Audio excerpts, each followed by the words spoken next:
Ahora vamos a aprender a utilizar adecuadamente las porciones, en este caso de las tazas.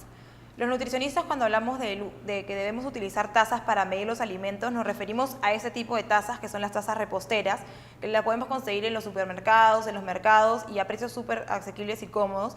Inclusive no solo hay de medidas de una taza, sino también de media, de un cuarto, de un tercio. Ahora, ¿qué pasa? Muchas personas no tienen estas tazas y tienen otro tipo de tazas en casa, como estas, ¿no? Unas más chatas y más anchas, más altas, con mayor fondo. Lo que vamos a hacer es comparar qué sucede si utilizo una taza grande y una taza adecuada. Si utilizamos la taza grande y la llenamos, en este caso, por ejemplo, de alguna menestra, esa es la porción que estaríamos consumiendo. Ahora, si realmente usamos una taza repostera, esa es la porción que estaríamos consumiendo.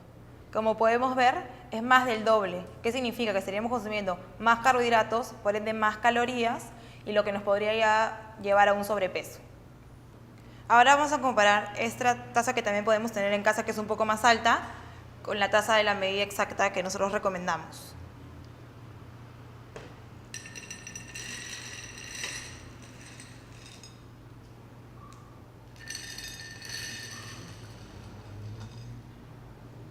Como podemos ver, aún sigue siendo mayor el consumo del producto si utilizamos esta taza en vez de esta.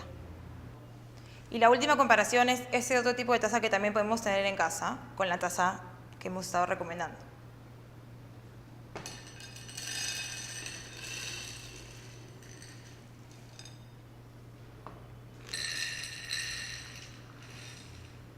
Igual sigue siendo mayor la cantidad que consumiríamos con esta taza que con esta taza.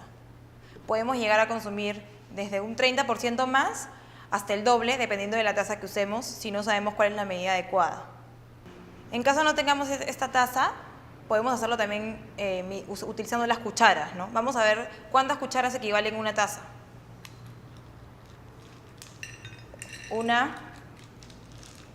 2, 3, 4, 5, 6, 7 y 8. Como vemos la diferencia entre utilizar adecuadamente la taza de medir, o utilizando la cuchara, y el utilizar otro tipo de tazas, que lo que va a hacer es que consumamos más del producto, en este caso que son menestras, más carbohidratos, lo cual nos puede llevar a aumentar de peso y por ende podemos llegar a tener sobrepeso o obesidad. Como hemos podido notar, hemos aprendido a saber cuánto es la medida exacta que tenemos que comer cuando hablamos de utilizar este tipo de taza o la cuchara, que ya lo hemos explicado, ¿no?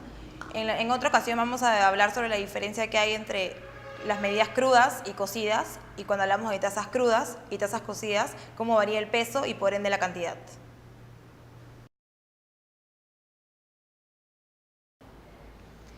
Mantenernos hidratados es parte fundamental para que funcione adecuadamente nuestro organismo, ¿no?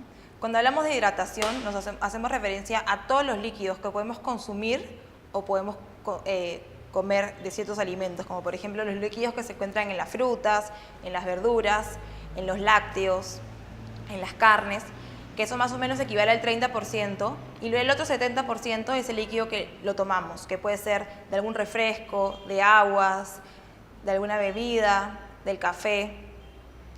¿Por qué es importante mantenernos hidratados? Para evitar la deshidratación. En el caso de la deshidratación existen diferentes tipos, ¿no? La severa, la número 1, la número 2, y cada tipo de deshidratación nos va a llevar a un estado físico diferente. El más normal es tener sed. Tener sed significa que ya estamos deshidratados. Luego, pasado un tiempo, más o menos 4 o 5 horas, empezamos a tener un poco de fatiga, mareos. A partir de la 9ª hora ya podemos empezar a tener problemas de memoria, de control de la actividad psicomotora, y pasadas las 24 horas vamos a tener un daño en cuanto a lo que es memoria, y realmente nos vamos a desmayar, no vamos a tener ningún tipo de actividad psicomotora activa. Otro dato importante es que la recomendación que muchas veces escuchamos es que debemos consumir 8 vasos al día. Primero hay que desmentir esto. ¿Por qué? Porque no son 8 vasos al día para todos. Va a depender del sexo, va a depender de la edad, de la actividad física y el estado fisiológico del momento. Por ejemplo, un bebé no tiene que tomar 8 vasos de agua y una mujer embarazada no tiene que tomar 8 vasos de agua. En el caso de los niños, tampoco tienen que tomar 8 vasos de agua. La recomendación de 8 vasos es para personas mayores de 14 años que no tengan ningún estado físico, como por ejemplo que no sean deportistas y que tampoco estén, en el caso de las mujeres, en estado de gestación. Y los niños, también va a depender si son mujeres o hombres, más o menos deben de consumir 1,3 litros, que vienen a ser más o menos 5 vasos y un poquito más, inclusive hasta 6.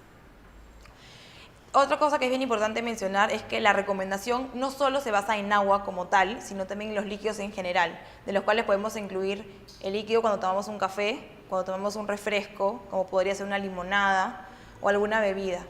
Entonces hay gente que, por ejemplo, no le gusta tomar agua y va a pensar que se va a deshidratar. Sin embargo, existen otros tipos de bebidas en el mercado que no necesariamente tienen que tener mucho azúcar, que no necesariamente nos tienen que hacer daño al cuerpo si las tomamos en cantidades adecuadas, en momentos adecuados y con el objetivo que es hidratarnos. Cuando visito a mis pacientes por primera vez, hay 3 cosas que generalmente me preguntan y que me causan gracia y que son preguntas súper repetitivas. La primera es que si ya no puedo tomar gaseosas, si las tengo que eliminar al 100% de mi dieta. Y yo siempre les digo que no, que tenemos en el mercado diferentes bebidas con edulcorantes que son bajos en calorías o sin calorías, que nos permiten darnos el gusto de sentir el sabor dulce, algo parecido a lo que normalmente tomaban antes y con la ventaja de que no van a subir de peso. Otra pregunta súper común es que si debo de eliminar al 100% los dulces. Y lo mismo, no. Lo que tenemos que saber es cuándo los podemos consumir, cuánto lo debemos de consumir y la importancia de hacer actividad física. Y otra pregunta súper común es si ya no voy a poder comer arroz, si ya no voy a poder comer tallarines. No tenemos que eliminar los carbohidratos, ni tallarines, ni arroz, ni pan, ni cereales. Tenemos que saber cuánta es la porción que debemos consumir y lo mismo, hacer actividad física. No hay que eliminar nada de la dieta, simplemente hay que saber cuánto tenemos que consumir, en qué momento, con qué lo debemos consumir y siempre hacer actividad física.